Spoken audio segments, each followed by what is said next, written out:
नमस्कार मंडळी. अमेरिकेत सध्या एकीकडे बर्फाचा पाऊस आणि दुसरीकडे आग असं काहीसं वातावरण आहे. पण या लॉस एंजलिसमध्ये लागलेल्या आगीबाबत काही समोर आलेल्या गोष्टी आश्चर्यचकित करणाऱ्या आहेत. त्यातील एक म्हणजे 6 महिने अगोदर जो रोगनने या आगीबाबत आपलं मत एका पॉडकास्टमध्ये व्यक्त केलं होतं.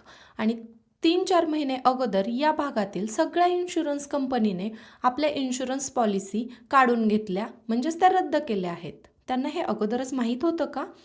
आणि सगळ्यात धक्कादायक गोष्ट म्हणजे फायर डिपार्टमेंटच्या म्हणण्यानुसार त्यांच्याकडे रिसोर्स आणि स्टाफ कमी असल्यामुळे ते ही आग कंट्रोल करू शकले नाहीत. कारण 7 महिने अगोदरच $17 मिलियन या सिटीच्या बजेटमधून कमी केले होते. खरंच हा एक ॲक्सिडेंट होता का? अजून हे तर कन्फर्म नाही झाले की शेवटी आग लागली कशी. पण यामागील एक भौगोलिक कारण पाहिलं तर लॉस एंजलिस शहराच्या डाव्या बाजूला पूर्ण पाण्याचा भाग आहे आणि उजव्या बाजूला एंजेलिस नॅशनल फॉरेस्ट आहे आणि ते या शहराच्या अगदी जवळ आहे. पाऊस न झाल्यामुळे येथील झाडे वाळून गेली होती. छोटासा वणवा देखील या आगीला कारणीभूत ठरू शकला असता.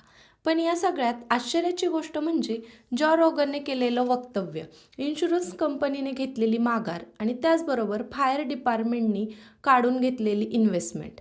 यावरून तर यामागे वेगळंच कारस्थान आहे असं वाटतं. तुम्हाला काय वाटतं हे मला कमेंटमध्ये सांगा.